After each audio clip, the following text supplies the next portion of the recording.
Hello. Hey, did you know that the Zoom webinar, when you click the link, it forces you to fill out a form?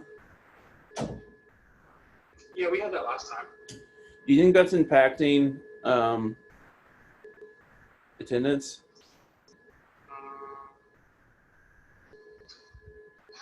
I don't know. Okay, well, that's annoying. Is that required by Zoom? Check.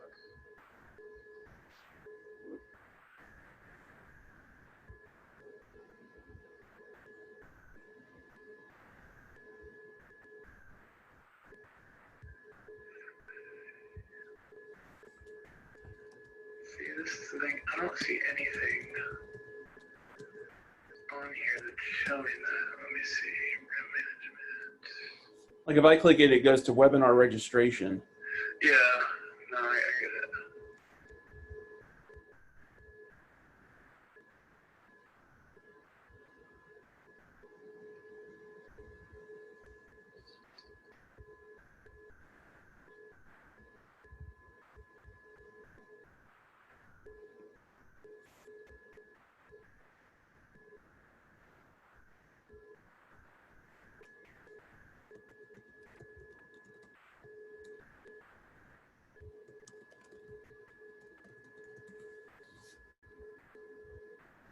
It says you can customize it in this article. Yeah, I don't know. It should be like if you go to the Zoom web portal and you click webinars, click the topic of the webinar you want to customize, scroll down to the invitations tab in the approval section, click edit. And then there's a checkbox that says required for registration. And yeah, I think you can disable it. And why would we want to disable that? Well, because we're making the user enter their information twice. Remember, because you're already asking them to enter their information. So now it's like they're already What is the information to ask on here? Email address, name, that kind of thing. We should start doing it on Zoom rather than on Meetup. Yeah, but the thing is, when they click this link to join, it's asking them. So they think they're on here. I would rather collect it on Zoom than on Meetup. I don't know if there's a way to do that that doesn't require them to do it at the last minute when they're trying to join. If we're organizing on Meetup. Does that make sense?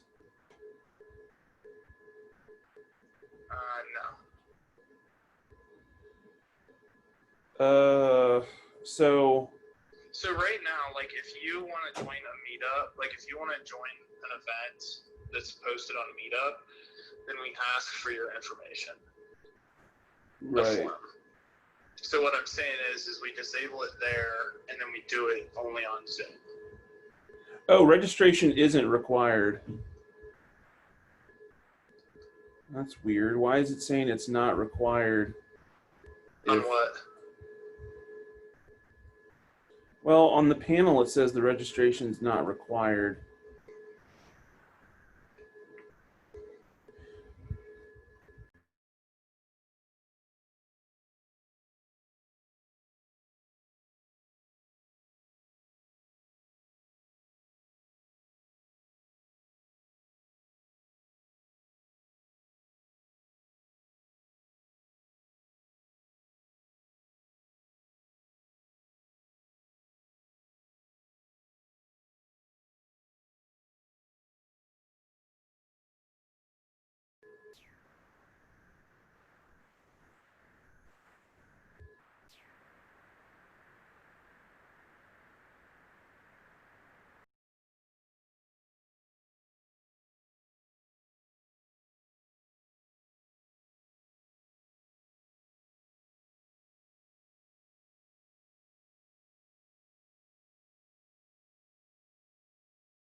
Hey, Andrew, you there? Yeah, I'm here. How are you? Hey, I'm great. Nice to see you. Yeah, you too. Hey Brandon, how's it going? It's going great. How Good. y'all doing? Doing good. Excellent. So I'm pretty much ready to go on my end. I'm just going to share the screen on my end, I suppose, when it goes off. I did have a question at the end. Should I just hold to do Q&A and kind of admin it on my end, or should I toss it back to y'all and you'll field questions, or what? Yeah, so after you're done speaking, we'll go to a QA, and I have slides that I'll share, so everybody will kind of know, even if they don't have their sound on. And then you'll continue to have control of the webinar. Okay, cool, awesome. Well, when I complete, then after I conclude, I'll stop sharing so you can bring up those slides, or should I just hold the share? You can just hold. Yeah, Okay. you can just hold. Cool. Awesome. Should I go ahead and pop up my title screen here, or? I'll do a brief intro. It'll probably last 5 or 10 minutes. And then you can go ahead and get started. So you'll have a little bit more time. So don't feel like you have to rush. You will have, like I said, a little bit more time if you need. So we have until like 12:50 anyways. So.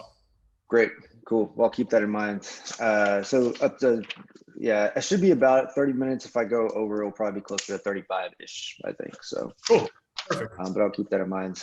I don't have the ability to share right now in this meeting, just FYI, if that was something y'all need to turn on.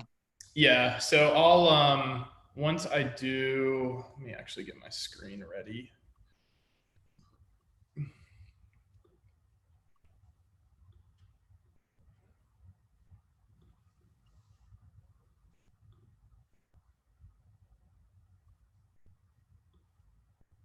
Hey Andrew, it's saying that that host disabled attendee screen sharing.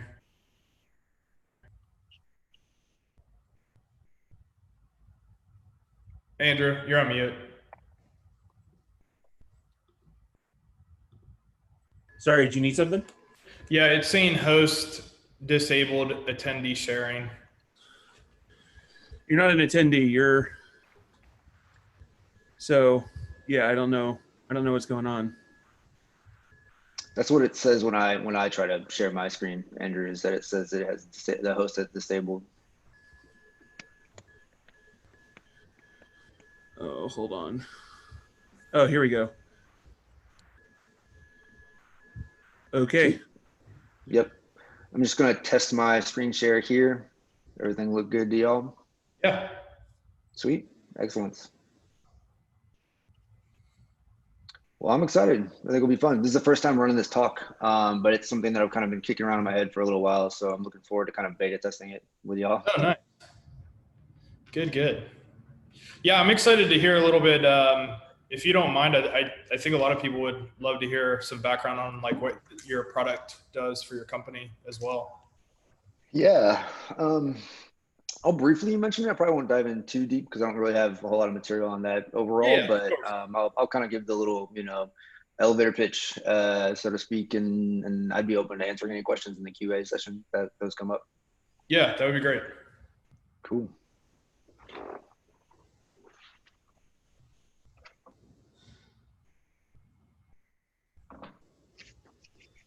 Hello. Just want to pop in and say hey before we get started. Hey, Anthony. Hey, Anthony. How you guys doing? Doing Good. great. How are you? Very good. Excited to be here. Good. You're talking about caching, right? No, I'm the one talking about architecting a full stack Jamstack thing with Gotcha. Redwood and Fauna. Yeah, caching Cool. is the other guy, I think. Okay, sweet. Yeah. It's good. I don't know anything about caching. Yeah, I allude to caching somewhere in my talk. I was going to make sure to give a shouty to the next speaker. So yeah, I'm the last one. awesome. Where are you? Are your bolt sources in Austin? Is that correct? Yep, we're in Austin. Cool. Awesome. What about you, Anthony? Where are you at? I'm in Denver, Colorado, which is actually pretty new for me. I grew up and lived most of my life in the Bay Area. I've only been here for a couple months now, but I'm liking it a lot. Nice. Where do you live at, Anthony, in Denver? So it's Parker. Okay, yeah. We lived in Centennial for 2 years back in Cool. 16 to 18. Nice. Yeah, I'm all over the place because I do a little Uber Eats on the side. So I was in Centennial yesterday. Nice. Cool. Well, hey guys, we'll go ahead and get started since it is noon, and I want to be respectful of everybody's time. So we will go ahead and kick things off here. So I'm going to give a brief overview of just GraphQL, what we have going on today, and then give a shout out to our sponsors as well. So let me share my screen and we will kick that off.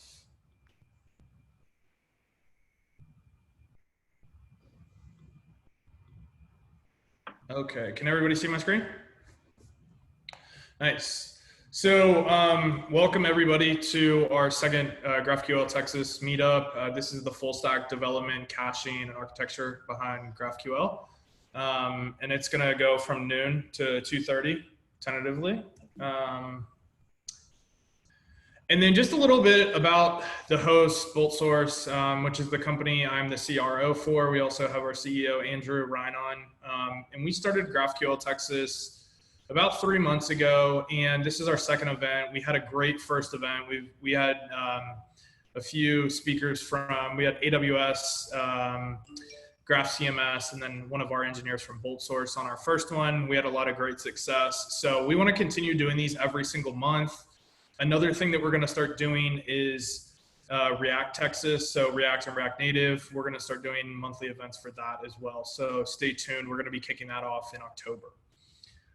So just a little background on BoltSource. So we do technical advising, staff augmentation, and product development. We really focus on 4 key technologies. That's React Native, GraphQL, and then Node.js. And we're a distributed team. So we work with a lot of product companies, really from Series A or not, seed rounds all the way up to publicly traded companies. So that's a little background on us. And then a shout out to our sponsors, Fauna, DB, and then is it Yonomi? That is correct. Awesome. So, and we've actually got Brandon from Yonomi and Anthony from Fauna DB here today. They are going to be doing their respective talks. And Brandon's actually kicking things off here in a few minutes. And then here's our speakers for today. So, Brandon Valasek, he's a software engineer at Yonomi. Adam Rakis, a software engineer at Riot Games. And then last but not least, Anthony Campolo. He's a software engineer at Fauna DB. And then here's a breakdown of the schedule today. So we're gonna have the architecture behind the graph that is going to be kicked off first by Brandon, and then a short QA session. And then Adam will go through the alternative approach to GraphQL caching at 12:55 with a QA time of 1:40. And then Anthony will follow up with architecting a full stack Jamstack application with Fauna DB, Redwood.js, and GraphQL, and then a QA time as well. So I do want to mention one thing, just because I know some people may be time restrictive. We are going to do a QA session in our BoltSource developer community after this on Slack. So if you would like to access that, we will have a slide that has a link to our website, and you can join the BoltSource developer community.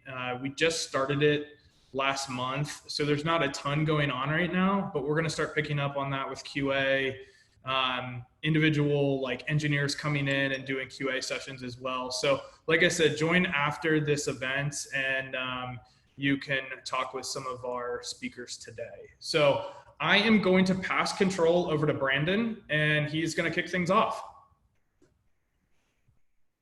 Awesome. Thanks a lot. Adam, Andrew over there at BoltSource. Excited to be part of GraphQL Texas here today. I'll go ahead and share my screen and get started. So my name is Brandon Valasek. I am a software engineer at Yonomi. It's a smart home startup based out of Austin, Texas, and Boulder, Colorado. Super pumped to be here for the second GraphQL Texas event. Looking forward to hearing from some of the other speakers today, Adam and Anthony, later on. So with that, let's go ahead and get started. The name of my talk is GraphQL, the architecture behind the graph, or how embracing GraphQL can enable exciting platform architectures. So this will be a fairly high-level discussion for a general tech audience. I'm assuming that you have a general idea of how GraphQL works. Maybe you played around with it a little bit in the past. I'm not going to go super deep into any code or any of the nitty-gritty implementation details. Happy to go into any of those details during the Q&A session if you want to get down to the nuts and bolts of how it all works. But primarily looking at the high-level architectural components around a lot of the stuff with GraphQL. So maybe you have a monolith and you're thinking about cracking it open and making it into more of a microservice-based architecture.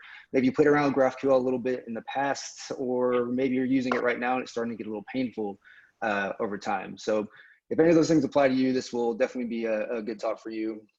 If you're super fluent already in microservice architectures, distributed architectures, event-based architectures, a lot of this will be familiar. But doesn't hurt for a refresher. So a little bit of context and scope of what I'll be talking about today. GraphQL is an API paradigm and platform and convention.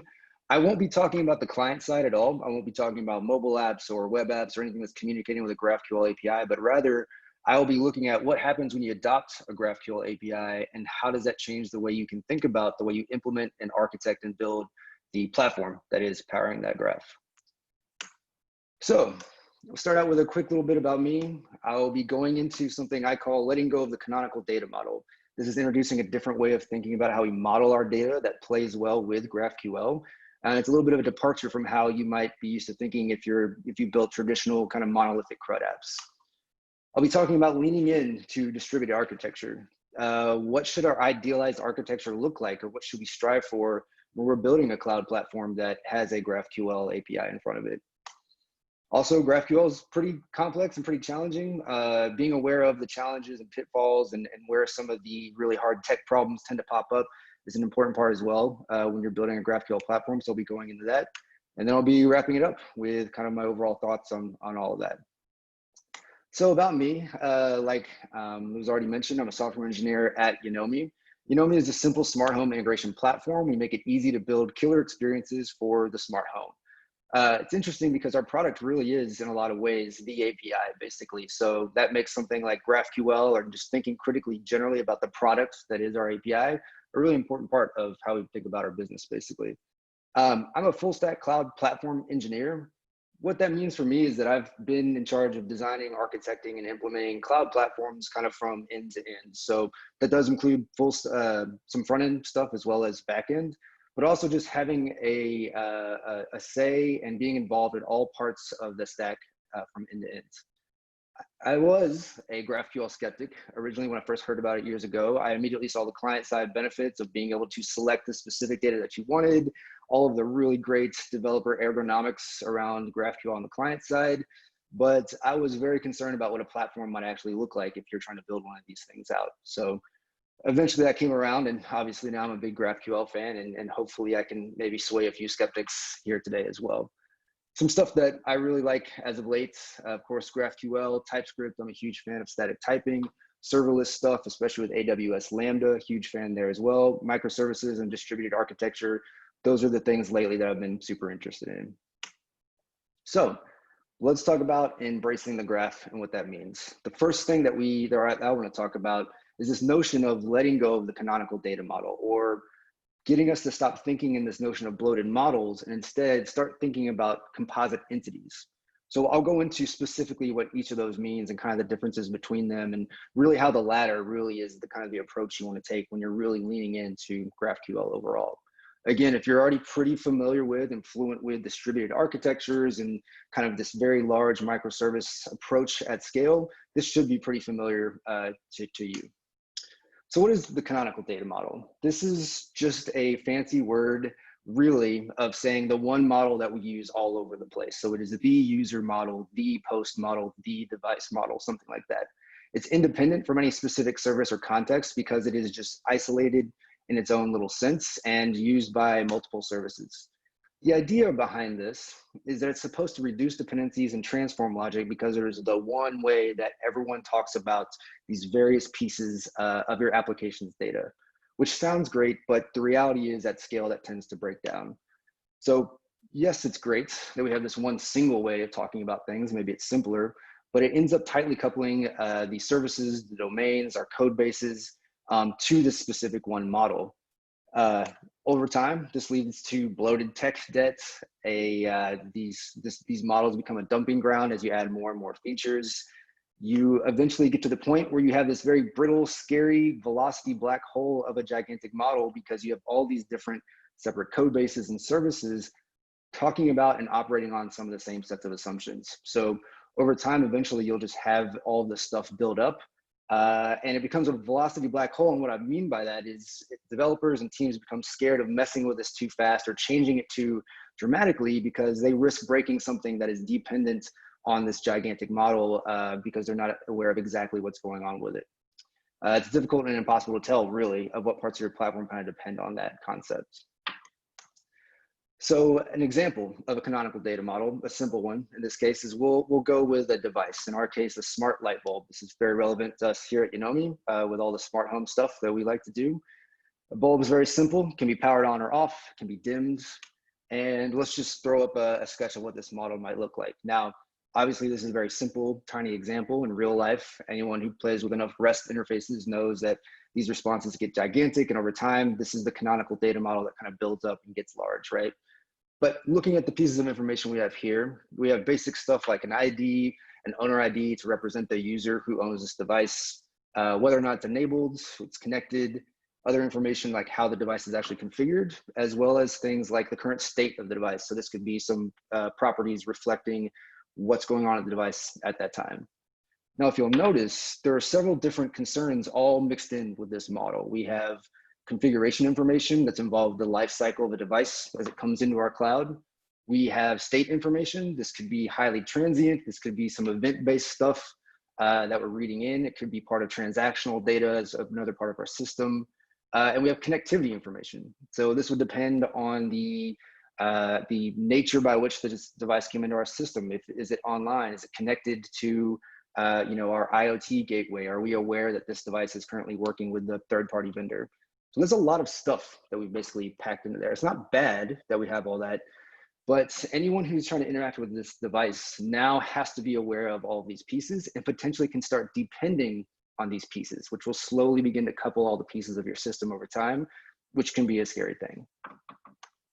So a canonical data model can quickly become an iteration bottleneck as it bloats over time and ends up tightly coupling the pieces of your system. The alternative to this, or what I would present as an alternative to this, is the notion of composite entities. So this is an alternative way of thinking about how things are represented throughout our system. An entity is really just an abstract identity. It is the device, it is the user, but that's all it really is. Beyond that, we want to kind of focus on the different domains that care about this specific entity. This could be things like your microservices, or even more broadly, like your business units. So for instance, a user that is kind of managed by a social service is aware of things like your friends and other stuff like that. But a user that is managed by your payment service is aware of things like your credit card information and maybe payment details and things like that. Each specific domain or business concern will have a different way of thinking about and representing information about these entities in their system. So domains are only concerned with their own data. We don't want to burden these individual chunks of business logic or services with a bunch of information that they don't need. And specifically, we want them to be in charge of their own data as well. We can rely on gateways, and this is where the GraphQL piece is finally coming in here, to compose these assembled views of these kind of disparate components that we have here. So what I mean by that is we have these individual domains that have different ways of talking about the same thing. So you have the user that can be talked about from a payments perspective or from a social perspective or even a profile perspective, how they configure their user.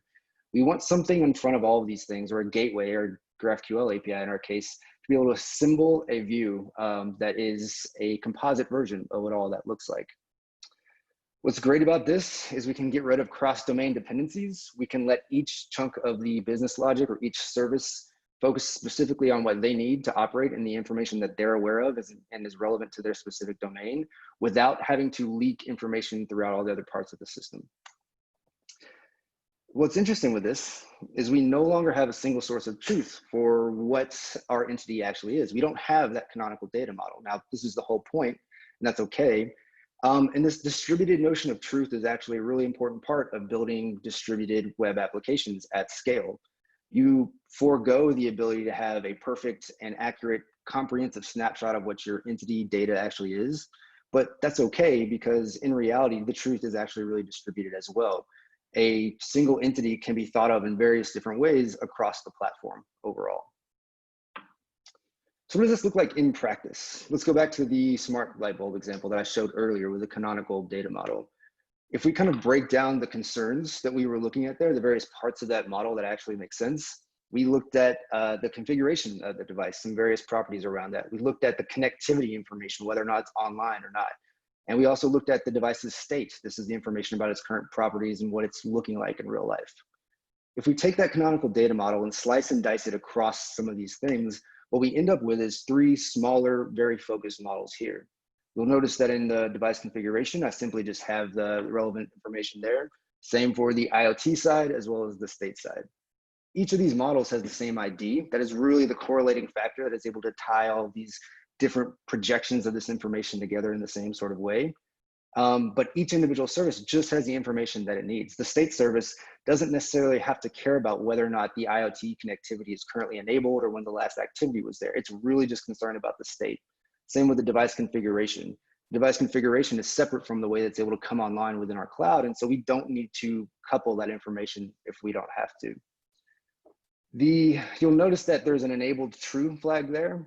For all of these services, that's okay. In real life, you'll often have information about your entity that is relevant across all of these different domains.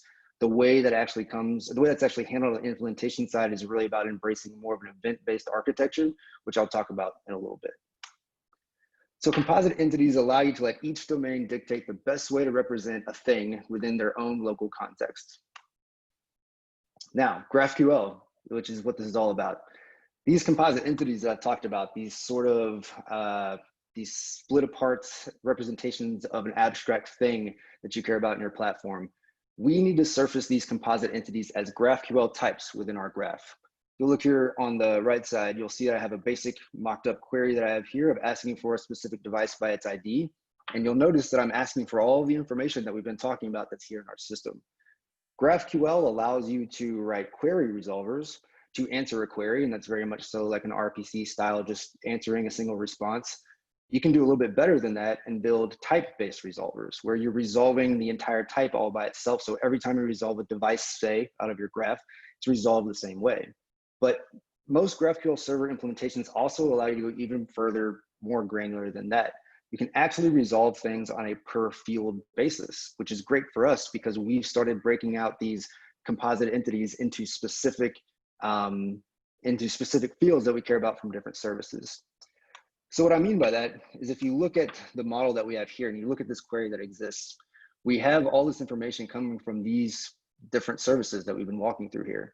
A single graph type, in this case, our device type, is resolved from multiple sources in our backing platform. So the first part up here, this is resolved from our configuration service. State and connectivity information are resolved from their respective services as well.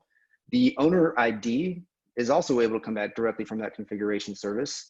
And what's really interesting is that because we're allowed to kind of nest this information within the graph, we can further query into the subgraphs within the kind of nested model here. So in this case, a device has an owner, which is a user.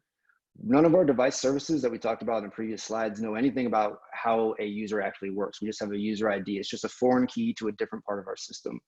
But with the graph, we can allow it to further query into this kind of nested portal deeper within the graph and ask additional services. In this case, let's just say the user service for more information about that context that's there, which is great. So GraphQL lets us embrace the scalability of distributed truth with the convenience of a single unified API view. So that was the case for embracing the notion of composite entities. That was the case for really relying on truth being more of a distributed thing rather than a single canonical model that we're able to rely on. What I want to talk about next in embracing the graph is what does it look like to lean into the distributed architecture patterns that are required to really build something like this to make it actually work. Primarily, I'll be looking at what it means to build tiny microservices, as well as favoring additive innovation over refactoring. So just to make sure we're all on the same page, when I say microservice architecture, this is just the first image that came up when I Googled it. And the idea generally is you have clients that connect to an API gateway. In our case, it's going to be GraphQL. This API gateway is able to delegate requests to a handful of microservices that are on your platform. Each microservice is fully independent. It's got its own backing data store. It could be a different database, could connect to third-party services. They each are their own little tiny service in their own little world. So that's microservices 101, if anyone wasn't familiar with it. Anytime we talk about distributed architecture, it's great to bring up Conway's law, which says any organization that designs a system will produce a design whose structure is a copy of the organization's communication structure. That was from Melvin Conway in 1967. The way I like to think about this is if our software team structure can more closely mimic the platform architecture, we can iterate in a much more natural and intuitive way. So what does it really mean to lean into this distributed architecture overall? We have these composite entities that I've talked about. We can stitch these together via the graph side joins, really, which is what I talked about in the previous slides. You have all of these services that have various information about your specific entities. We can rely on the really cool tech and things like Apollo server and other GraphQL server implementations to join together all that data in the presentation layer effectively of our API. Because we can do that, and because the graph allows us to sort of hide the fact that all this information is coming from separate places, we can keep microservices super narrow and super simple. It doesn't matter if it's coming from 5 different places. If the graph kind of stitches it together in a single place, the consumers of our API are able to have a nice, cohesive, and very rich experience. We don't tend to really lose anything or risk much by having a very aggressively narrow approach to how we slice and dice the domains that we build microservices around. We want to fully decouple all of the pieces of our platform as much as we can. In the previous slides, I showed how that enabled true flag was kind of copied around to each of those different domains because that's something that they cared about.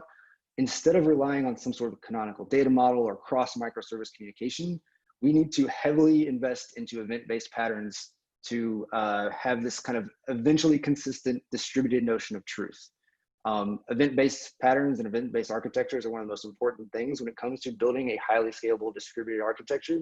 So this is already something that is probably a core part of your system if you're looking into doing something like this. The platform functionality is presented as a unified graph. So all of this stuff that I'm talking about that is very implementation specific, very engineering team specific, is completely isolated from the effective presentation of your product. And I say product because here at Unomi, our API really is our product. But even if that's not the case, you are having to present this API to your front-end team or your mobile app development team. We're able to build this great, excellent microservice architecture and hide all that implementation behind the graph in a way that is excellent for API consumers to use and excellent for us to be able to iterate on as an engineering team. So what that looks like from just like a high level perspective, this is a lot like that diagram at the very beginning when I talked about the architecture behind the graph. This is the architecture behind the graph here. We have our API gateway that is running a GraphQL server. Whenever we receive an incoming request from a client, like a mobile app or a web app, that request is broken into several pieces, and that request is delegated down to the underlying microservices that are powering your platform.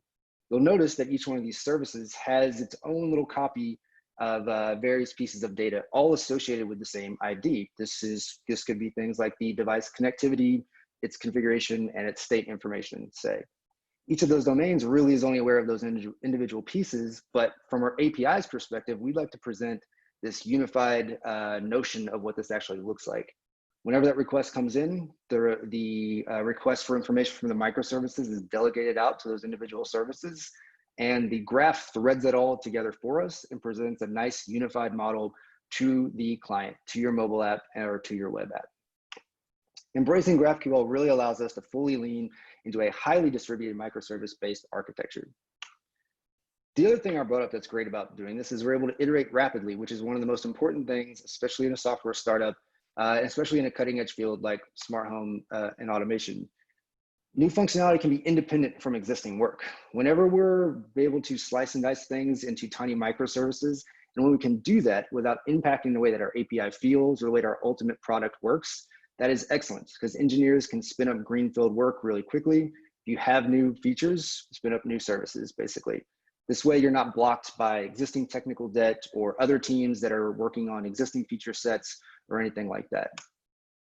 Platform functionality can come from legacy sources. Now, anyone who's basically been an engineer for long enough knows that all real-life code bases are effectively gigantic Frankenstein monsters. You can draw pretty diagrams of what microservices is supposed to look like, but at the end of the day, it's going to get gross eventually on there.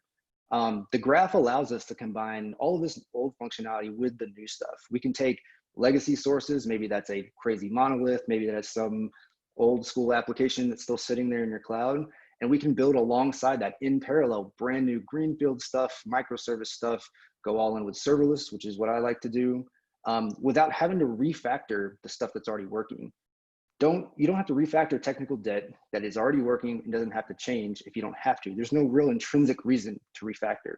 This allows us to kind of keep that legacy stuff there and even reproject it in a much nicer way with the graph while still building brand new stuff alongside that.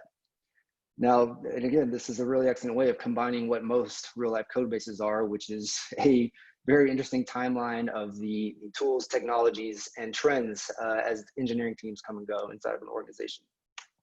Over time, we can do what's called strangling the monolith, which is probably a familiar expression to a lot of y'all, to transition all this legacy functionality that I talked about, maybe some of the uglier pieces of that platform, into the newer microservices and newer technologies and things like that. But we can do that over time when it makes sense from a business and roadmap perspective, which is the important part. Strangling the monolith, just to illustrate if anyone isn't super familiar with that, we start over here on the left side with a gigantic old school application, and we want to start bringing in microservices. Maybe we want to throw a graph in front of it and do all the stuff that we've been talking about for this presentation. You start with a large monolith.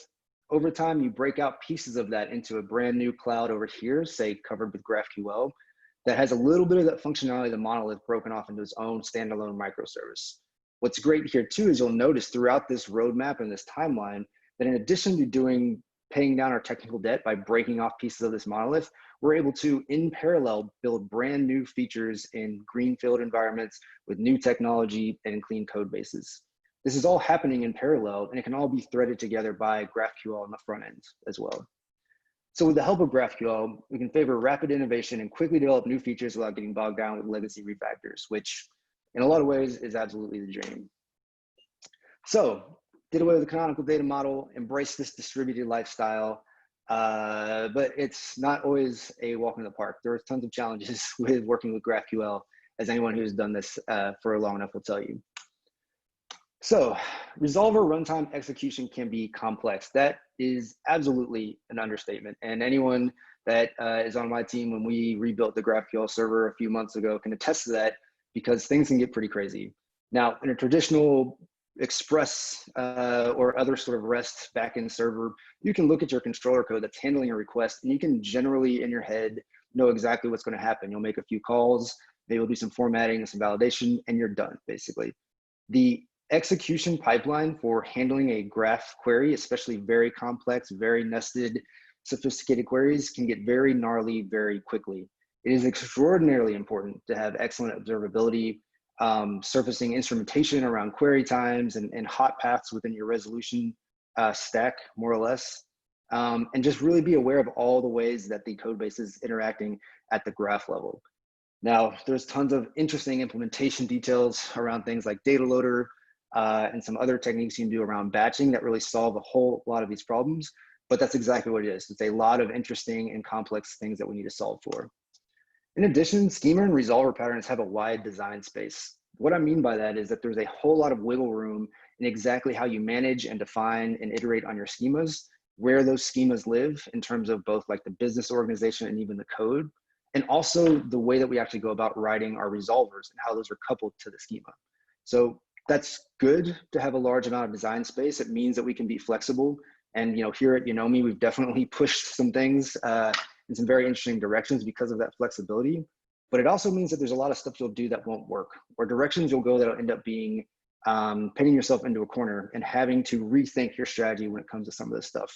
What's great though is that because this is a solid separation of concerns, that is just our graph. And if we want, we can always scrap it, rewrite it, or heavily iterate on it without worrying about the platform behind us that we're actually surfacing information for.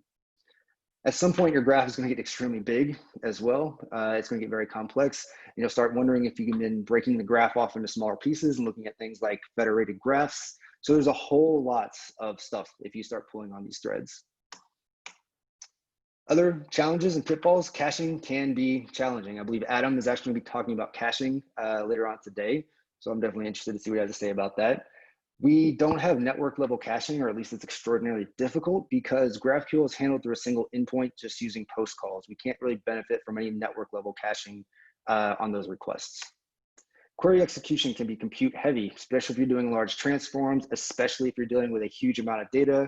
This can get very gnarly very quickly. Now, most of the time you'll be waiting for downstream resources, and so it's not going to be that bad, but it's absolutely something to keep in mind because Apollo server in particular can get very heavy. So again, super important to instrument that, super important to surface those metrics through observability. It's yet another transform layer. That's not bad in my opinion. I think it's great to have very dedicated layers of your application where it has its own specific way of talking about things. You don't want to necessarily surface the technological decisions at your database layer all the way out to your API. In fact, that's almost always going to be a bad idea. You're going to want some way of talking about things at different layers, and you don't want your technology decisions to drive the way your product looks and feels, or the way your API looks and feels. Data type strictness requires clean platform data transfer objects. What I mean by that is GraphQL servers like Apollo server, they have their GraphQL schema and they're very strict about what they surface. If you provide that in your resolvers, a data object that doesn't adhere to the spec of your schema, it is either going to have an error or just throw that data away entirely. It's very important that the information that your graph is receiving from the rest of your platform is very well understood or validated, or statically typed is the best way to go about doing that as well. That's a subtle TypeScript plug, by the way. At the end of the day, we're still going to need non-graph endpoints. We have things like file uploads, high volume ingestion, OAuth flows, other standardized APIs. It is not always going to be the best solution, and trying to shoehorn in stuff into the graph that doesn't belong is going to get painful very quickly. So not great that we have this excellent graph that we can do so much cool stuff with, except for a few other things that we can't do with the graph. So ultimately, GraphQL is complex. It requires sophisticated implementation at scale, but competent teams can mitigate the largest of these challenges and really reap the benefits. So to wrap it all up, you let go of the canonical data model. You embrace this notion that truth is really distributed at scale, and you slice and dice your models to the narrowest domain-specific ways that you can. You avoid coupling your domains together, and you break down the data into manageable, understandable chunks. We lean into a distributed architecture, focus on building these microservices around narrow domains, rely on the graph to thread all this information into a cohesive view, and benefit from patterns like strangling the monolith to slowly and iteratively move our platform into a more modern tech without having to stall the feature roadmap. Ultimately, we end up shipping awesome stuff fast, which is always the goal. So thanks. Appreciate y'all listening. You can follow me on GitHub, Twitter, Instagram, LinkedIn at @vbalasek. I want to give a shout out to Camille, Garrett, and Lisa over at Unomi for all the help with this presentation the last week or so. Shout out to Adam and Andrew over at BoltSource for putting GraphQL Texas together. And thank you all for tuning in. That's it. I believe now Q&A. So if anyone has any questions, I would be happy to answer. Yeah, thanks a lot, Brandon. We'll go, like Brandon said, we'll go ahead and kick off Q&A with him now. Let's see. So is that there in the chat? Resolve runtime complexity. Is this really a cost compared to N+1 requests between front-end and RESTful API? No, it shortcuts a lot of the problems. So the N+1 problem is probably the most hyped feature of embracing GraphQL from a client side. So that's specifically this idea of requesting information. Let's say I want the top 20 users in my friend list, but I also want their avatar and other image information. An N+1 request is if I have 20 of those users, a naive approach would make 20 requests to get that additional information. With GraphQL, from a client perspective, you can make that request in a really nice kind of nested way that looks very clean. The resolver complexity I'm talking about, that is leveraging things like data loader, that is leveraging things like very aggressive batching, which is not caching, but batching requests together in order to make this in a sort of stagnated approach of querying these pieces of information in large volumes. So the N+1 problem, without getting too deep into the CS weeds, because I'm probably wrong on this, goes from like really like a big O of N problem where you're just scaling out for each of these additional pieces of information that you're requesting, and closer to like a log N type thing where you're able to rely on a more stagnated approach to requesting these pieces of data. The best thing, if you want to know what that looks like, is to Google data loader and really read into specifically the way you have to implement these batch methods and the way it allows you to write very simple looking resolver code that will result in really cleanly batched large requests.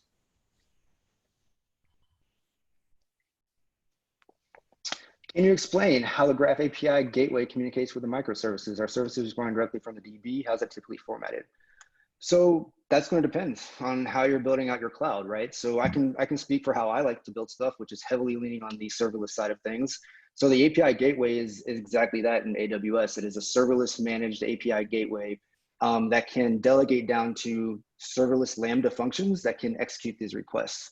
So just following the request through to kind of address the infrastructure along the ways, as a request comes into the API gateway, that's handled by the GraphQL Lambda resolver that receives the request, that's executing the Apollo code, that is basically parsing the query and firing off all these things. From there, you need to make these requests down to the microservices. Now, the way that looks for us at Unomi, the way I like to build that is that's still just an AWS making Lambda invokes those specific serverless functions, but it doesn't have to be that way. And like I was saying, real life platforms tend to be a Frankenstein's monster eventually. And so you're going to have a mix of transports when you're doing that. You could be making Lambda invokes. You could be calling a REST API. You could be calling a third-party REST API, or even reading directly from a database or a file even. The graph smooths over all those differences, basically. Event-driven versus sync, gRPC, for example, are events necessary as primary transport or dependent on product requirements? For example, eventual versus immediate readability, profile update versus device telemetry submission. Event-driven is a very umbrella term overall for a lot of this. When I was talking about event-driven architecture specifically, I was talking about this idea of relying on events to have an eventually consistent model across your platform to sync information that's changed. So in that case, that's an implementation detail on the architecture of, I have service A over here that does something and it's going to announce that to the rest of the platform. That the rest of the platform can listen to that event and then update their own local data store basically to handle that. You also keyed into a specific thing of this is a product requirement versus like a implementation detail. That's also what I meant too on the graph as well. Like if you have a high volume data ingestion endpoints, that's going to have a different set of product requirements and expectations and response time and latency like that versus say your more product level graph API that's serving your apps. Questions under the QA tab. I don't know how to get there. Can GraphQL be used between multiple databases? Yes. So GraphQL can, like your GraphQL gateway, the very top part of that request flow, that can connect directly to a database if you want. Especially if you're kind of dealing with some legacy stuff, maybe that makes sense. But in the diagrams that I was showing in this really distributed architecture, you're talking to individual microservices. And at that point, you don't care what database they use at all. You could have a relational database on one side, you could have Elasticsearch on another microservice. You choose the best tech for the job of what you're trying to solve on those microservices, and you rely on that. Now, you could totally talk to the database directly from your graph. But again, if you're going from this distributed approach, that level of coupling starts smashing a whole lot of stuff in that gateway level. I'm skeptical about the actual need for GraphQL. Okay, seems that the more thoughtful, more granular modeling and the bloated canonical model combined with traditional data caching, Redis, etc., or NoSQL document databases like Mongo to hold read-only composite entity data that's updated when events occur could do exactly what GraphQL does. Yes, you could reinvent GraphQL. You could take your own approach to doing a lot of this stuff, but one of the biggest advantages of GraphQL is the fact that it is a very thriving ecosystem. It is a hugely batteries included paradigm overall. It is a runtime, it's a query language, it is a solution to building SDKs, it's a solution to building documentation, all this sort of stuff comes out of the box. Now, small platforms or things that aren't likely to scale or things that are working on seriously by just like a few people, This is going to be really, really heavy-handed. I'm not talking about building out basic platforms like that. I'm talking about teams of engineers working on large-scale distributed platforms that are able to do that. The best thing, in my experience, when it comes to architecting platforms, is doing everything you can to firewall design decisions. What I mean by that is you have different teams working on different parts of the stack. At some point, someone may try to push conventions or some cross-cutting concerns of adopting a piece of technology. That's eventually going to be a bad decision unless it's just perfect and you're able to see the future. Stuff eventually will get brittle. Stuff eventually will feel non-ideal. The best thing we can do as architects and people designing platforms is to firewall these tech decisions the best we can. Adopting a single monolithic database means that the entirety of your platform is now operating with that set of assumptions, and that the details of that tend to leak throughout the platform. The worst example of this would be something like a traditional monolith where you have a very, very powerful active ORM style database driver, and every part of your code is calling ORM methods and hitting the database without anyone understanding what's going on. That's totally fine if you're a team or a person building an application, but at scale with different teams of engineers that come and go and trends and engineering culture that shifts over time, that is going to get very painful very quickly. What kind of caching paradigm is used by Apollo Federation? Great question. I have no idea how that works. Sorry.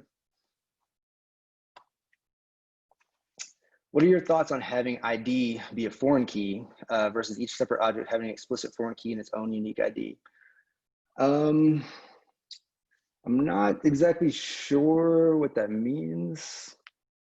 So each object, each entity really has an ID that identifies it across the system. So different microservices, different parts of the platform, that is the single way that you can correlate that stuff around. What I like to call cross-service foreign keys, this would be something like your device service having a user ID. That doesn't mean anything to the device service. It is simply an opaque ID that it was handed and it's storing in association to the device. That pattern of having these cross-service foreign keys is super powerful and is exactly how you enable this ability to correlate information across entirely different parts of your application easily. For creating this composite entity, you were talking about you're using Apollo Federation server, and if so, can you recommend it? Really great question, Benjamin. Excellent question. Apollo Federation is an extremely compelling offering. For anyone who's not familiar, this is the idea of, instead of having a singular gateway where all of your schema information about your graph lives, the graph schema itself is actually federated out to those individual microservices, meaning now your microservices have a say in the way that they're surfaced in the graph, which sounds cool and totally makes sense, especially if your teams get really large.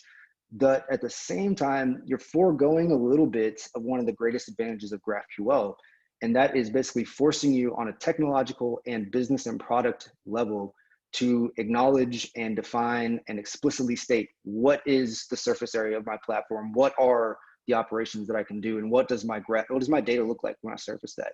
So you can. I think Apollo Federation stands to be extraordinarily sick, to be honest. But I would really want to play around with that a lot to understand exactly what some of the downstream ramifications of adopting that would look like, and ensure that you don't end up kind of blowing stuff up long term. You mentioned that GraphQL resolvers can be compute heavy, particularly with Apollo clients. Can you elaborate on that? So yes, they can be compute heavy with Apollo server, only because Apollo server is a beast. It's doing a lot of stuff. It is great. It is an incredible piece of tech. But you need to be very careful and instrument absolutely everything so that you understand exactly where your bottlenecks are. You can understand what the slow part of your requests are. Apollo comes with a ton of very cool instrumentation stuff just right out of the box. You can look at basically the stack trace to all of the parts of your cloud and the way that the requests are kind of cascaded together, and it is phenomenally useful. That being said, it is very beefy. So especially in something like a stateless environment like Lambdas or super short-lived containers or something like that, you have to be careful, and it's probably good to start caching certain things. Like here at Yonomi, on our graph server, we built dynamically the handler for Apollo. We had to make sure to cache that inside the Lambda execution context, because that's an expensive operation at first too, right? So just be aware of stuff. Don't over anticipate where it's going to be expensive. Just instrument it and then just pay down the slowness piece by piece. Can GraphQL be used with time series data? Yeah, sure. But it's one of those things where you may start looking at some data volume issues, especially if there's a whole lot of data transforms coming in through your graph server.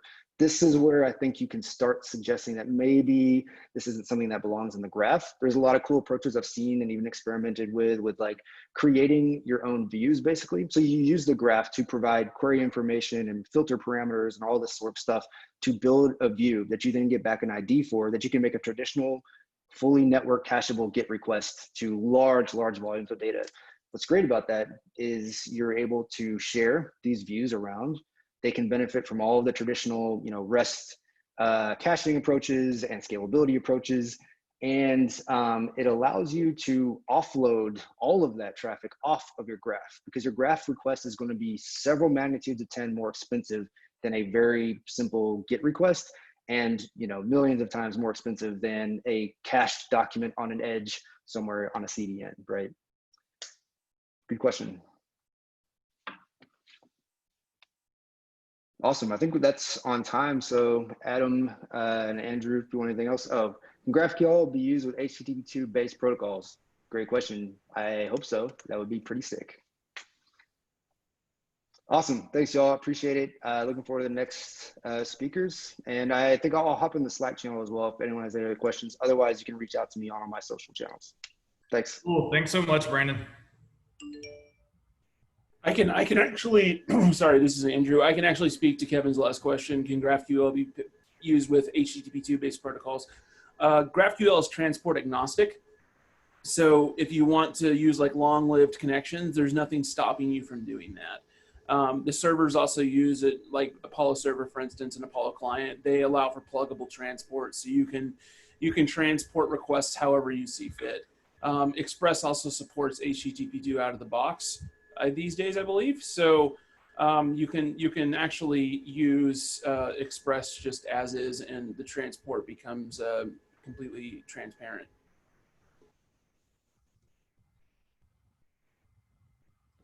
Cool. Thanks, Andrew. We're going to take let's say a 5-minute break, and we will kick things off with Adam at tentatively like 12:52.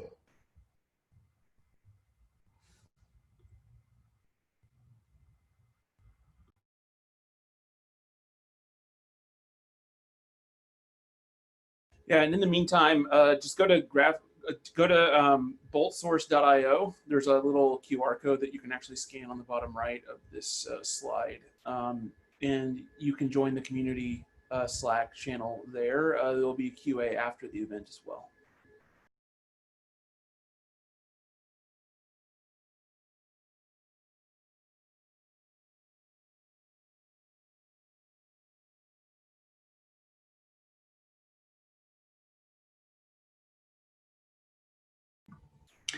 Hey, I'm looking for the Slack button or some sort of link to the Slack community. I'm on boltsource.io. Where should I be looking?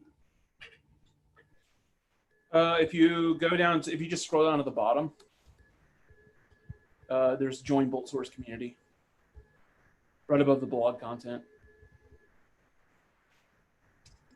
But if this is a speaker, you should have already gotten an invite. I sent a few minutes ago, and at your email address that we've been communicating on.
Okay, everybody. So we're gonna kick off our next speaker. Just want to confirm, Adam, are you ready to go? Ready to go? I'm here and ready to go if you are. Great. Okay, so we're gonna kick off next with Adam Rakis. He is going to do an alternative or an alternate approach to GraphQL caching. So I am going to hand over control to him, and he will go ahead and get started. Hello, and thank you. Let me see if I can share my screen. Are my slides visible? All right, thank you. All right, GraphQL caching, a different approach. This is going to be a little more down in the weeds than the last talk.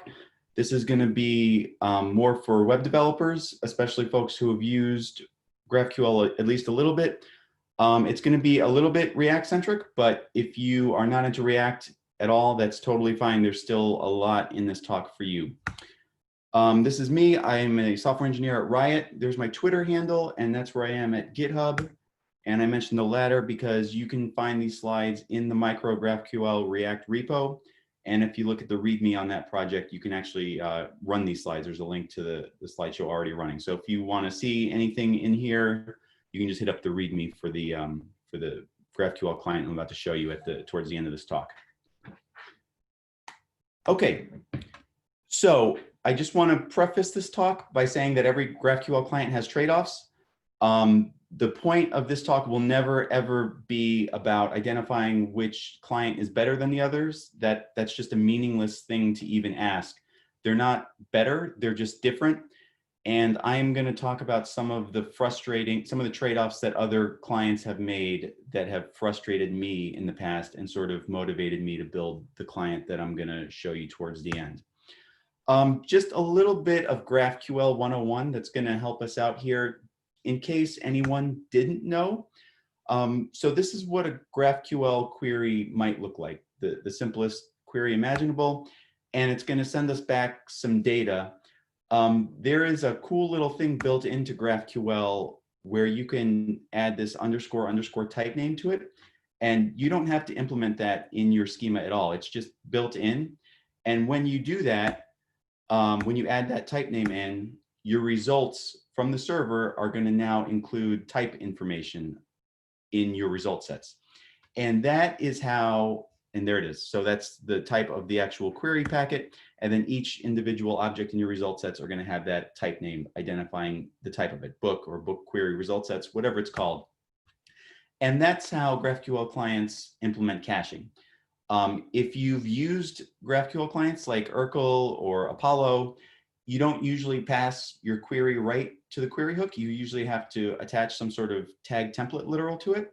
And what that does is, among other things, it injects that type name for you so that your results are going to all include type information of the data that you're getting back. And so the GraphQL clients do that. They keep track of your queries.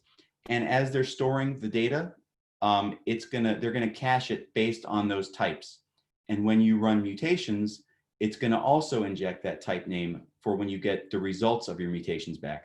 And so that's how these GraphQL clients are able to synchronize the data and the mutations and update existing data when you run mutations. But there's a catch. Caching's hard.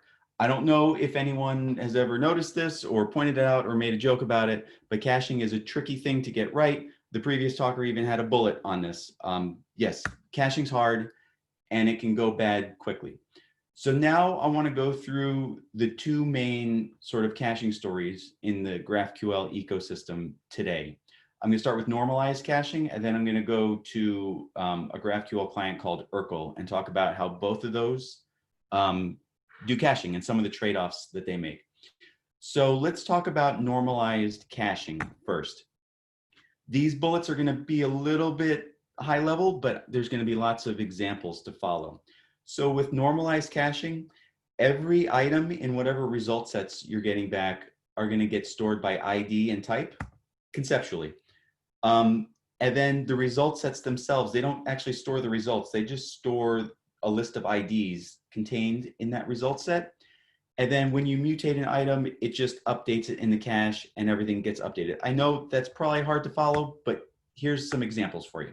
Let's look at actual code. So let's take that query that I showed you before. Let's say that query returns data that look like this. And I'm leaving off the __ type name everywhere because I want to keep these slides. I don't want the slides to get overstuffed with too much stuff. Book number 2 has a typo in it. That's intentional. So we run this query, and if we get these data back from that query, a normalized caching solution might do something that looks kind of like this. It might have some sort of query cache, and it's going to take the query that we just ran, and it's going to somehow sort of scrunch all of those variables and the query name and all that into some identifier. It's going to be really long. I'm just calling it X. And then it's going to stringify your variables, and then it needs to store the results that you got back. It's not going to store the actual book objects. It'll just store the IDs. So where are those book objects stored? In some sort of separate cache. So if you've ever used Redux before, some of this is going to look kind of familiar. When you use Redux, you also have to normalize your data. And there's some really cool things that happen when you normalize your data. So this is what our object cache is looking like right now. So any part of your UI that's running this query right now, the cache is going to say, okay, my results have books 1, 2, and 3. What is that? Well, I'll look up books 1, 2, and 3 from the appropriate cache. And let's say we run a different query. The last query said Civil War. This one just says the word last. And let's say we get these data back. Book number 2 comes back again, and we've got 2 other books that both have the word last in it. So our query cache now has 2 entries in it. The first one, we looked for Civil War, and we got books 1, 2, and 3. And then we looked for the word last, and we got books 2, 4, and 5. And our object cache is getting a little more crowded, but that's okay. And so here's where the payoff is for doing all this work. So let's say we want to update book number 2. If you noticed, we spelled chance wrong. That was intentional. Let's go and fix that now. If we run a mutation and we say update book number 2, and we give it some changes to apply, and then the mutation is going to send back the data that were changed. I am including the type name here. So our whatever GraphQL client we're using, Apollo or whatever, is going to say that, hey, a book was changed, ID of 2, and here are the changes. And so our client can just go into the object cache and update the appropriate entry. And remember, our query caches were only storing sort of pointers to the actual entries in the object cache. And so what that means is, once we update book number 2, our Apollo cache or whatever we're using, it's just going to sort of broadcast that something has changed. And any piece of our UI that was running either of those queries will just see book number 2 update automatically for free. And that's really, really cool. When you first start using GraphQL and you use a client like that and you see things change in real time just on the client without having to fire a new network request, it's a real nice sort of hit of dopamine. It's a good feeling, and it makes you really excited about GraphQL. But things aren't quite so perfect. Things can go wrong really quickly. Let's abandon the book example and let's go back to the tried and true sort of to-do list. We've all seen the to-do example bandied about a million times in web dev. Let's say we're building a to-do list. And let's say we run a query and we say, hey, I want to see all of the to-dos that are assigned to Adam. And let's say we get some data back. And we have task number 1 and task number 2, Adam's task 1, Adam's task 2.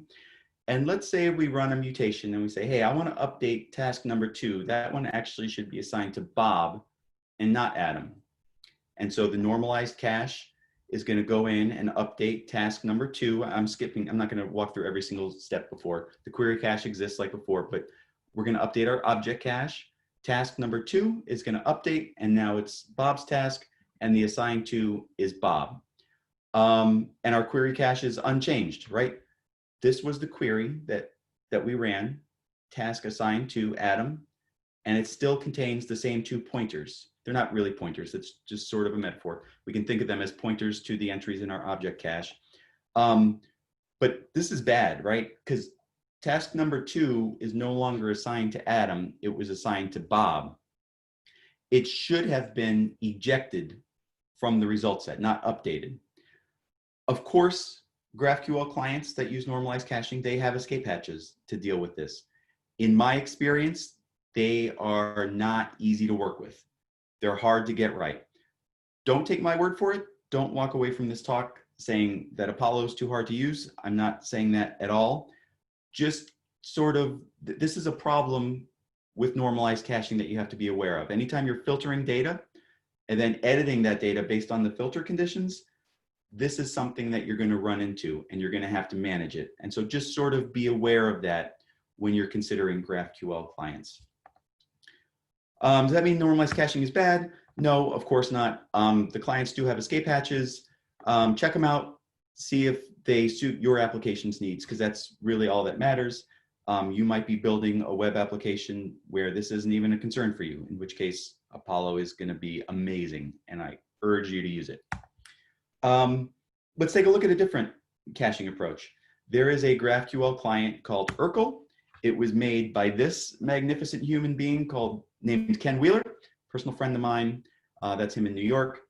Urkel takes a different approach to caching. It's not normalized caching. What Urkel does is for each query that you run, it keeps track of which types of data the query contains. And when a mutation modifies data of that type, no matter what, the entire result set is invalidated. The entire cache of that type is cleared. So let's take a quick look at what that means in practice. So let's go back to our task query. Let's say we look up tasks that are assigned to Adam. Let's say we get some data back, like before. And so with Urkel, conceptually, we'd have something that looks like this. We'd have a query entry for the query we just ran, but instead of just holding a list of quote unquote pointers, we're actually storing the actual results of that query. ID number 1, here's the description, here's who it's assigned to, etc. And now when we run our mutation, we're going to get back a mutation result that says that a task was modified. And so Urkel is going to say, okay, tasks have been modified. So it's time to clear out the tasks cache, because I cannot rely on any cache data. The filters may have been invalidated. I'm just wiping everything clean. And now the next time you need that data, it will be requested from the network. Cache is empty. And if I'm sure you're wondering what that means for the data you're already looking at, those results will stay on the screen and your user can keep looking at them. And then in the background, Urkel is going to refresh that data from the server. So awesome, right? This is perfect. We're done, right? That's the end of the talk. This is perfect. Use this. We keep track of the types that each query returns. Unfortunately, even this isn't fail-safe. You can have a situation like this. You can run a query, and what if I've already done all my tasks and the list is empty? There is nothing to attach type name to, and so Urkel doesn't know that this query relates to the data type of task. So if you somewhere else in your UI create a task and assign it to me, or if I create a task and assign it to me and I save it, Urkel is not going to know that this query needs to be updated because it doesn't know that it contains tasks because the result set's empty. This is really easy to work around. Urkel has an option. You can just tell it when you run this query that it contains tasks. This is no big deal at all. It's easy to work around. So Urkel's correct by default, in my opinion, and my opinion only. I prefer Urkel's approach to normalized caching. There's too much that can go wrong with normalized caching. And if you recall, I told you normalized caching, the escape hatches were hard to work with. If you think about how normalized caching works, you've got sort of separate caches for your objects, separate caches for your queries. Just thinking about it, it's probably going to be hard to interact with that at that low level. It's not surprising, in my opinion, that those sort of escape hatches are difficult to work with. And so Urkel sort of sidesteps that, and it just sort of punts, and it says, when you update data that I'm managing in this query, I'm just going to wipe the cache clean, and now we're going to start from scratch, and I'm going to request data as needed from the server. That said, it would be nice if we had more flexible cache update mechanisms with Urkel. So wiping the cache and reloading the data is cool, and that works. But sometimes you can do the sort of Apollo-like updates that a normalized cache gives you for free. Sometimes you get updates back from the client, and it would be cool if you could tell your GraphQL client, hey, we don't need to clear the cache, just update the results in place, and that's good enough. I'm verifying to you that those updates that you just made, they are not related to the values by which you're filtering. Maybe you have an administrative screen and you've just got a whole list of task types or task statuses, pending, to do, finished, done. You're not ever going to filter those task status types. There's just one list of them. If you update them, then just update them in the client on the front end. We don't need to update, we don't need to re-request the data from the server. It would be nice if we could do both. And that's why I built my own GraphQL client, because I wanted those sort of options. I wanted something that let me do either. So the results are cached by query, just like Urkel does. There is no normalized caching. That is ridiculously hard to get right. So I don't even try, just like Urkel doesn't even try. But the cache updates are completely flexible. So how is that possible? Well, you do everything yourself. But it's not as bad as it seems. And this is the part of the talk where React starts to come in.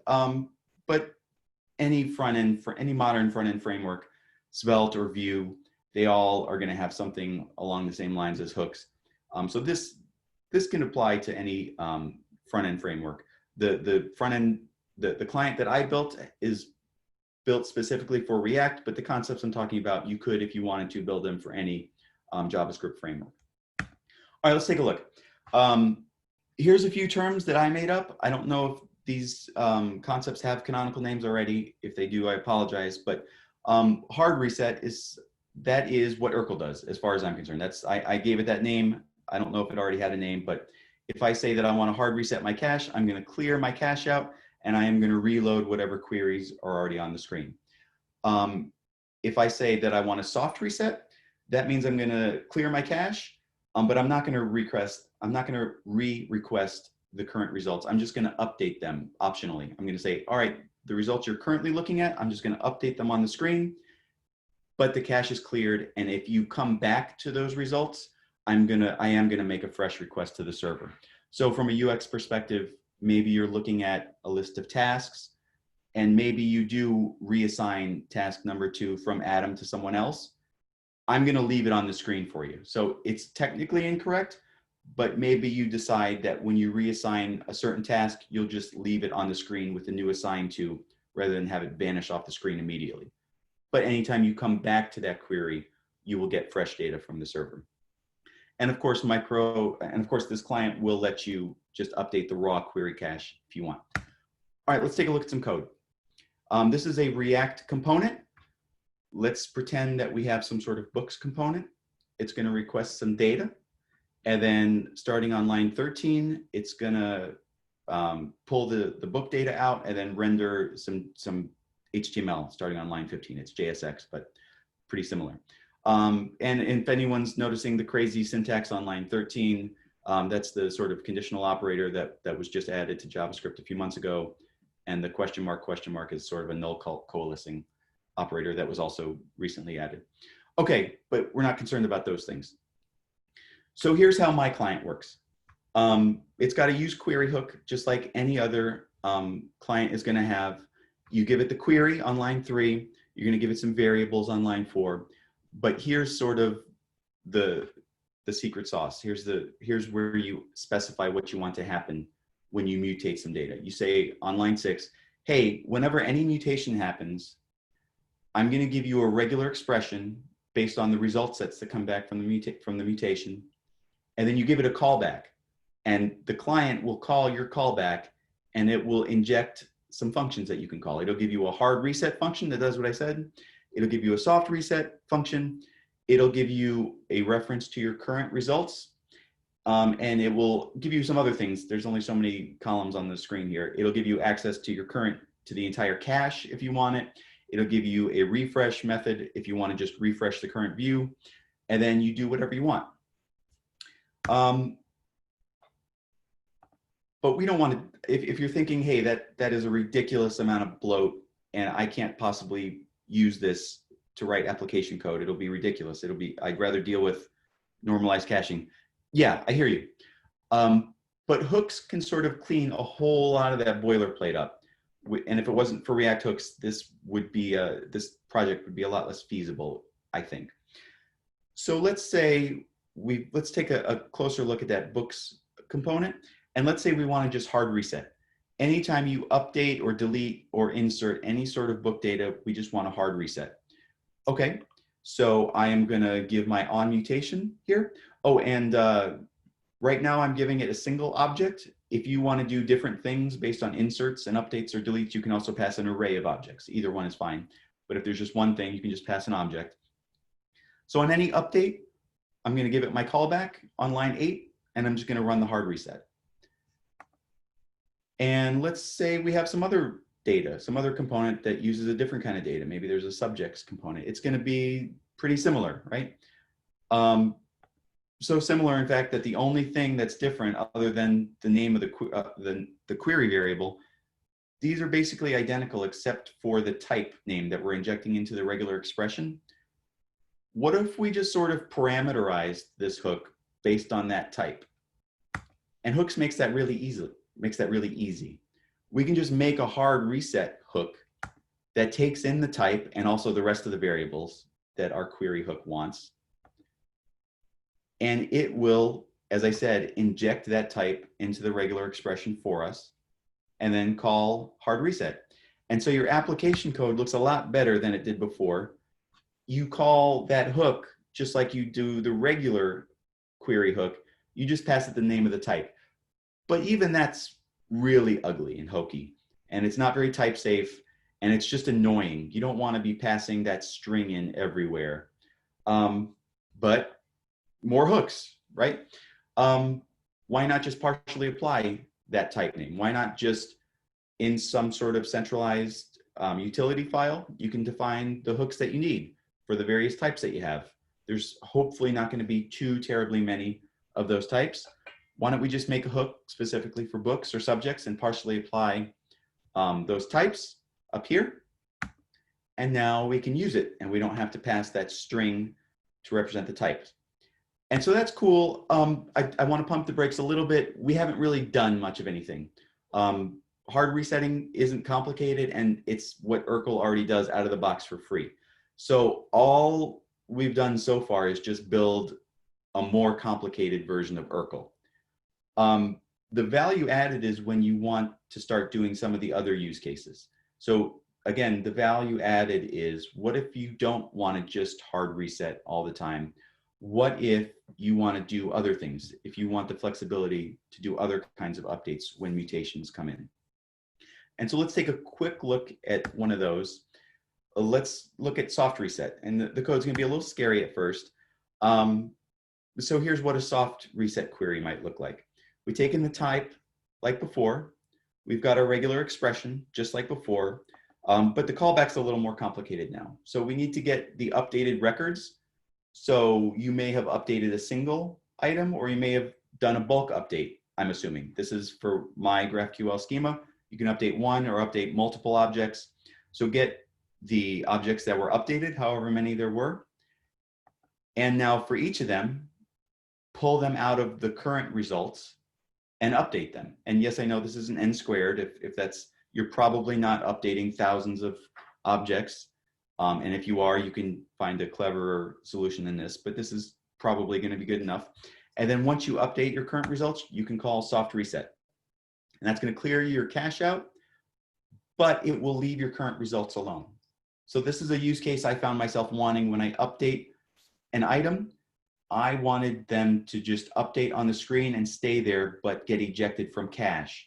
So if I go somewhere else and then I come back, I wanted fresh data, but from a UX perspective, for some use cases I came across, I just wanted the stale data to stay there. I wanted the updated data to stay on the screen, even if it wouldn't necessarily apply to the current search results. I felt that was better for me than having it immediately vanish off the screen. So some more perspective. Yes, this is more work. I just did updates. If you look at line 5, all I'm messing with are updates. You probably want to do something for inserts. You probably want to do something for deletes. It's actually going to be a little more complicated than this, but it's doable. And this project aims to give you that option. Again, I made this project because I wasn't happy with the cache update options that were available, which is why I put this together. And I found that React hooks, it allowed me to sort of write this logic the way that my own application needed one time, and then I was done. I could just use it. So the soft reset hook, yours might look a little different if you need it, but you only have to write it once. And again, you can also just do raw cache updates if you want. If you can go even further. If you don't have any sort of filtering, or you're convinced that you're not ever going to mutate things, you're not ever going to mutate data by which you're filtering, you can just go in and update all your cached results. I give you similar update mechanisms to do just that. All right, so you want to pick the right GraphQL client for you. None are better than the others. They're just different, and they make different trade-offs. Think about what your app needs, because that's all that matters, is whatever your use cases are for your app. Think about the problems that each of these caching approaches use, how they solve them, and think about the problems that some of these cache approaches run into, and ask if your app even applies to that. Ask if your app is going to suffer from those problems, because it may not. If Urkel's cache update behavior is good enough for your app, absolutely use it. If you are happy just hard resetting everywhere, then Urkel is an outstanding client to use. I think it was the Red Bull I just pounded, but I think I'm a little bit fast on time. But I would love to answer any questions if folks have them. I am not an avid Zoom user, so I may need some help screening the questions. Yeah, we got you, man. Yeah.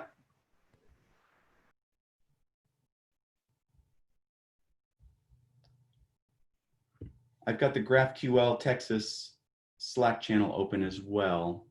It's my work Slack. Here it is.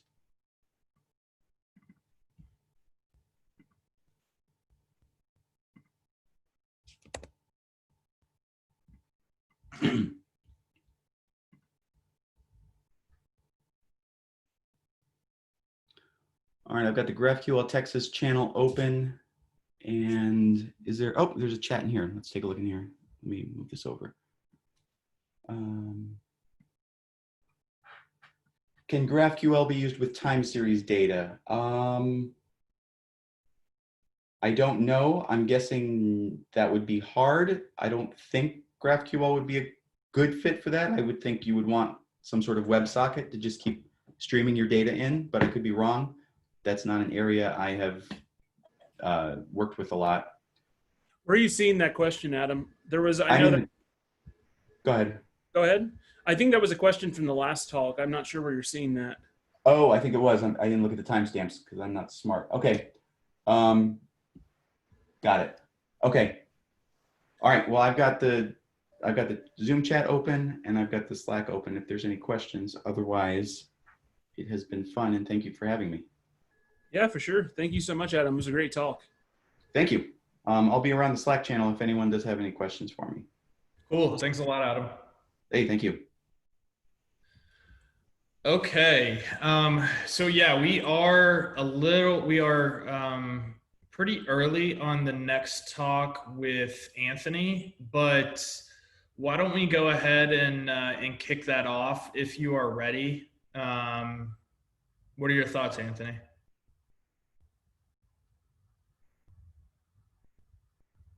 Yeah, just give me like 30 seconds. Cool. Okay.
Alrighty, I'm good to go.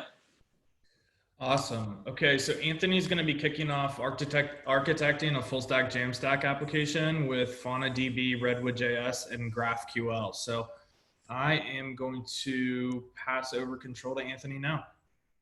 Okay.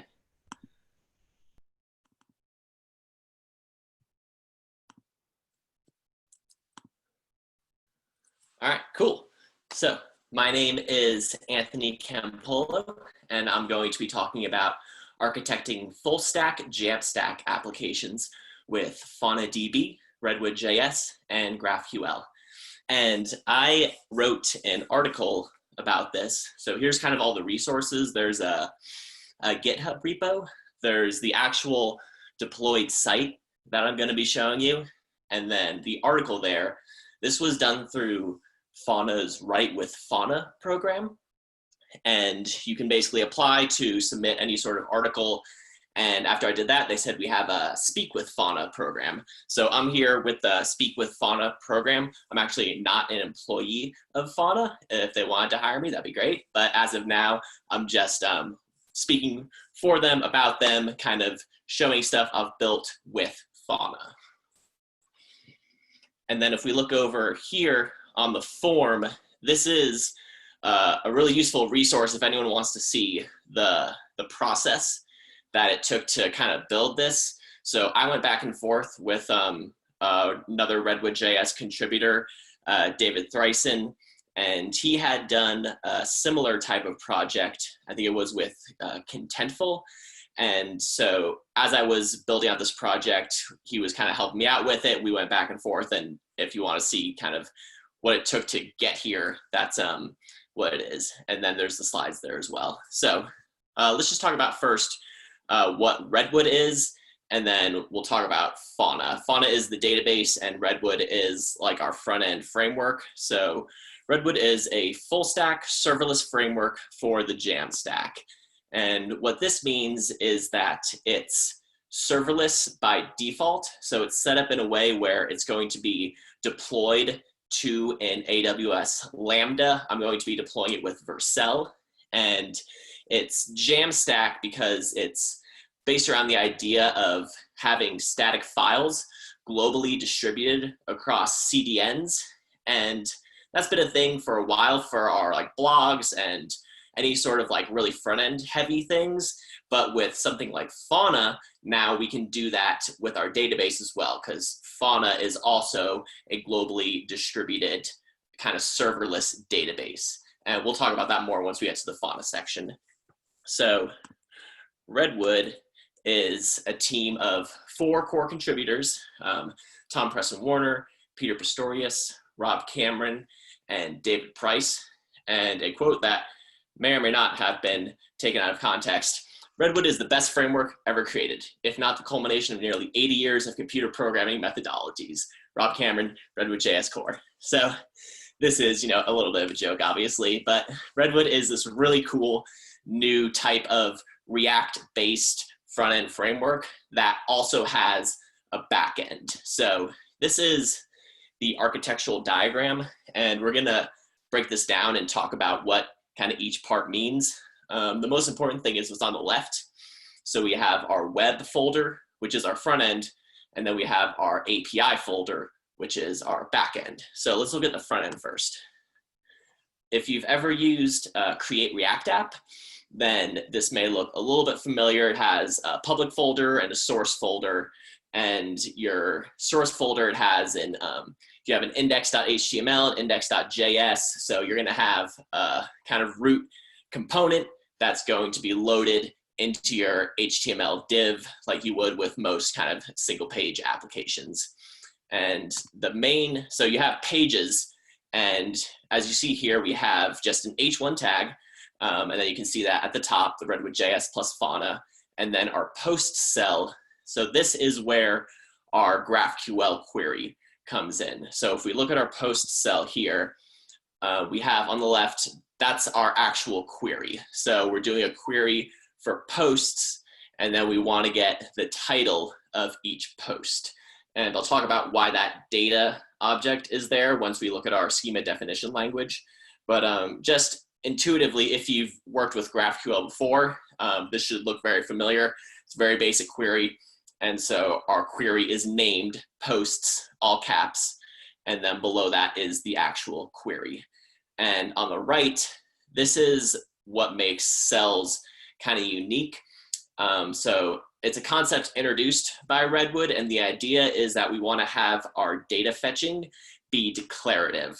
So what that means is each of the different states that our data could be in, we've declared and exported here. So we have loading, we have empty, we have failure, and we have success.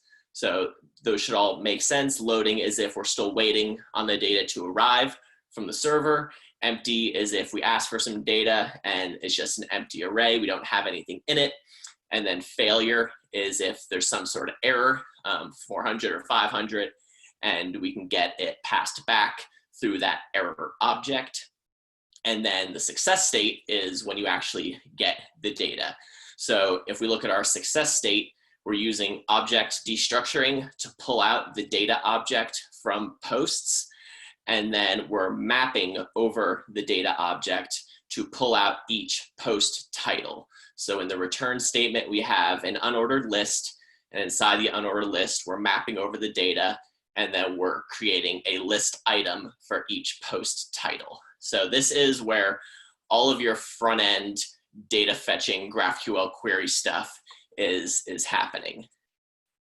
Now we're gonna look at the back end. So this is where we get into the stuff that connects into Fauna. So what's really cool about Fauna is it has a GraphQL API. And so if you look at our structure here, that's going to be contained in the db.js. And then we'll go through what each of these different folders is for. So this is our schema definition language. The schema definition language is what allows your front end and your back end to understand each other, to be able to speak the same language. Now, this is the part that was a little tricky in terms of figuring out how to get the two to work together, because what you have to do is you import your schema definition language to FaunaDB. So what you're seeing on the left with type post and type query, that is what you give to Fauna. Now, Fauna, what they do is they take that schema definition language and they kind of add some stuff to it, and you have to figure out what they added to it so that your then front end can also speak that. So once you put it into Fauna, you can look at your actual schema. That's the great thing about GraphQL is you can always see all your types. You can see exactly what you have available to you. So even though Fauna kind of changes and adds some stuff, you can see it all. You just look at what Fauna spit out. And so on the right, this is what's actually in our Redwood project. So what Fauna changed is it added a post page type, and this is for pagination. So this is where that data object came in that we had to pull out with object destructuring and then map over. The data object is containing our array of posts. So you see it has the array with the post type inside of it. So if you're not familiar with schema definition languages, you should go to either howtographql.org or just the actual GraphQL website, and there's a lot of great explanations for how this stuff works. But mostly just what you need to know here is that we're declaring a type and then telling it what that type contains. So we have our post page, which has the data object with post, and then we have our post title, we have our type post, which has our title, and then the title is a string. And then we have our query, which is posts, and then that takes in the post page. So this is how your backend logic kind of works. So the services is where you would centralize your kind of logic. So this ended up kind of being a little wonky how this ended up just because of what we did with Fauna. But the main thing you want to pay attention to is we have the query itself, which is the same that it was in the cells. So this is so your cells and your services are speaking the same language and doing the same query. And then we're awaiting the request and giving it the GraphQL, the Fauna GraphQL API endpoint right there. And then this is the actual query that we're doing to Fauna's GraphQL API. So there's a lot of stuff going on here. So we're importing the GraphQL client. We're using the GraphQL requests library, which is a fairly common kind of request library that you can use to make GraphQL requests. And then we're creating a request variable, and we're doing async function. And inside of that whole function, we're first declaring the endpoint.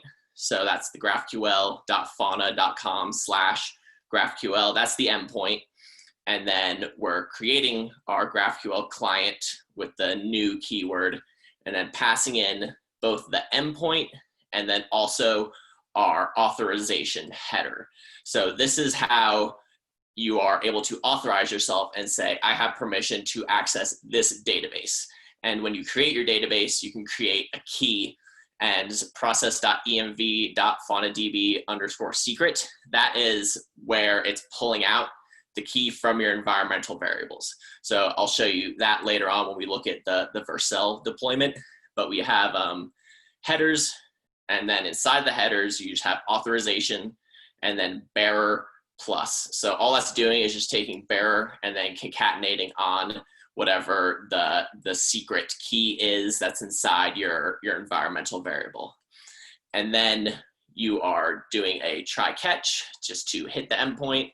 So we do GraphQL client.request and then pass in the query, and then a catch if we get any sort of error. So the query, this whole thing is what's being passed into here where we're doing the request. So in our services, we're importing the request from source lib db, and then we are using it on line 13 to make our query. So that's so services is importing the db here.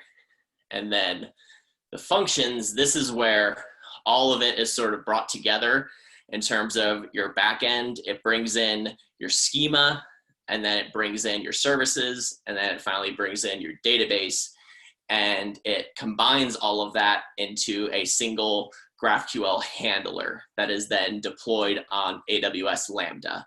And we're currently working on Azure and Google, so this will be able to be deployed pretty much anywhere.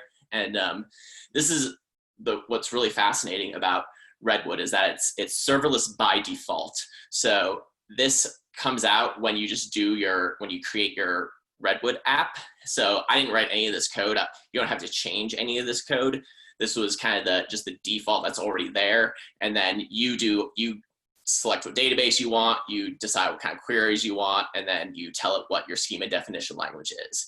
So you write all this stuff, and then this is kind of the magic that pulls it all together and then makes it easy to deploy with just like a one-click kind of deploy. So that's Redwood. That's the Redwood half. Now we're going to talk about Fauna. So Fauna is a global serverless database for ubiquitous low latency access to app data. And then here's the team that is behind Fauna. You have Eric Berg, CEO, Evan Weaver, CTO, Matt Friels, Chief Architect, and Dhruv Gupta, CMO.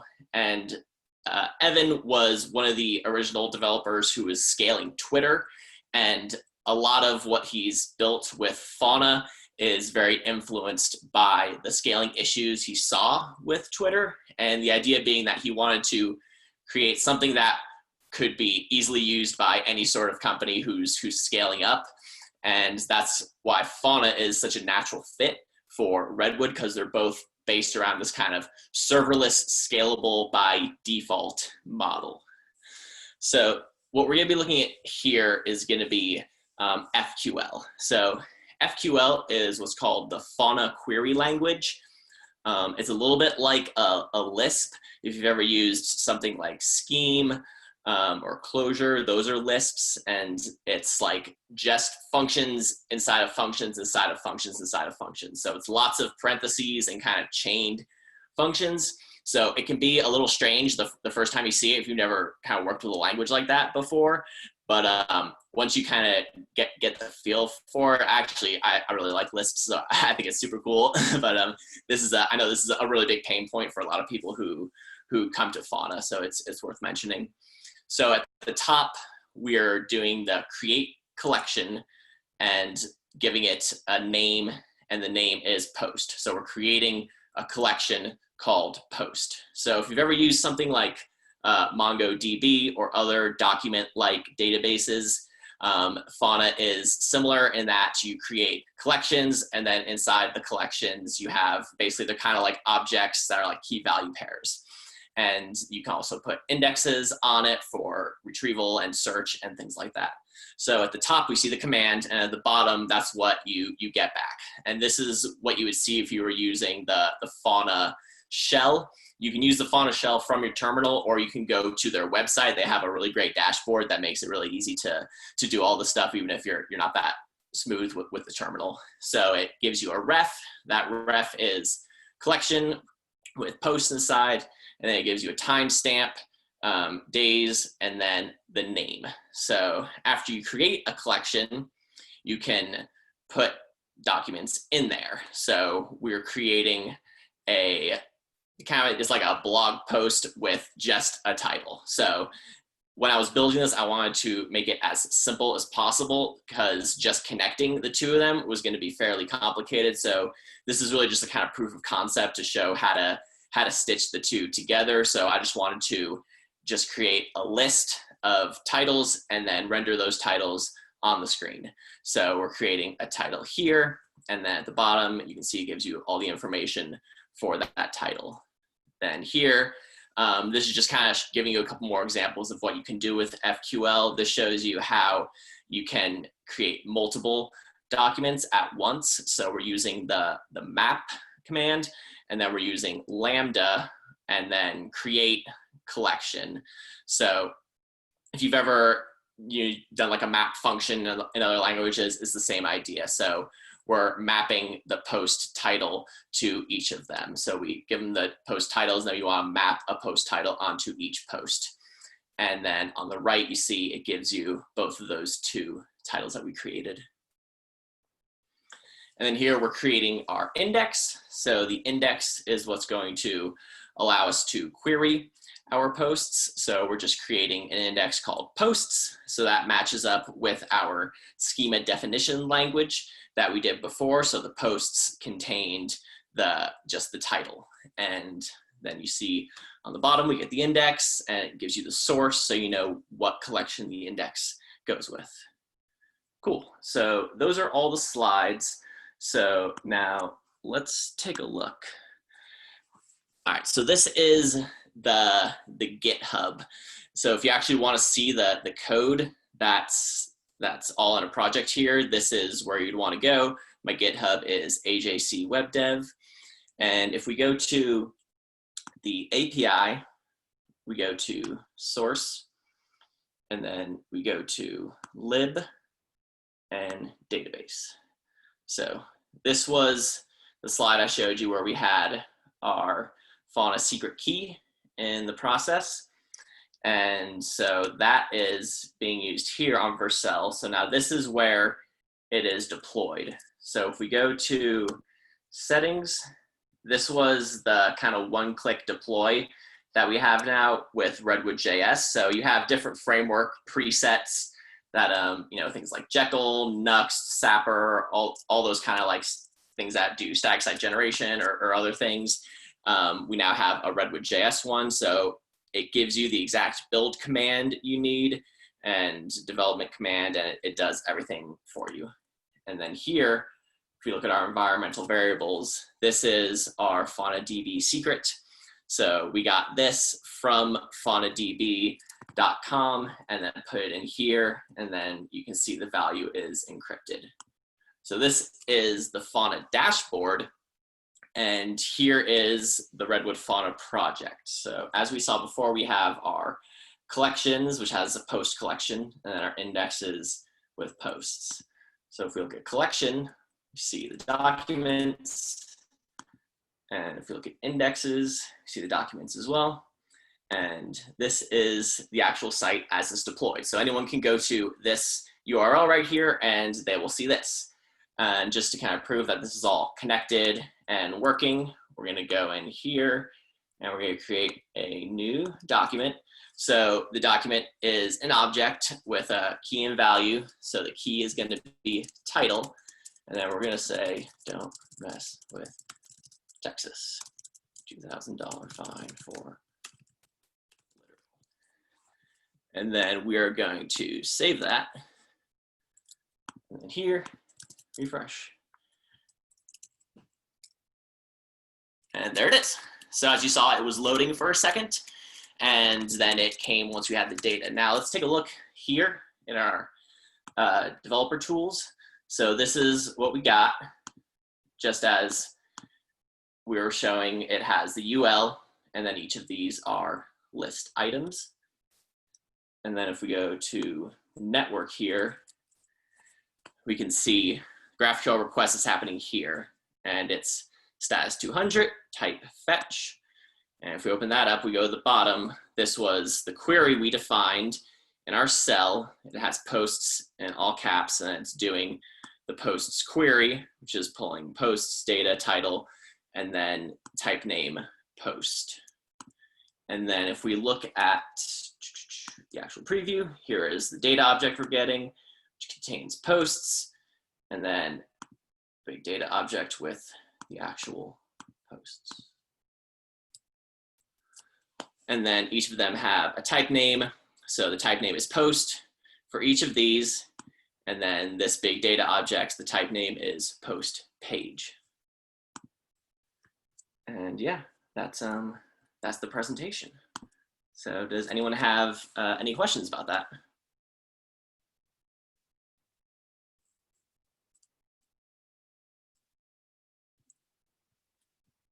Hello, hello.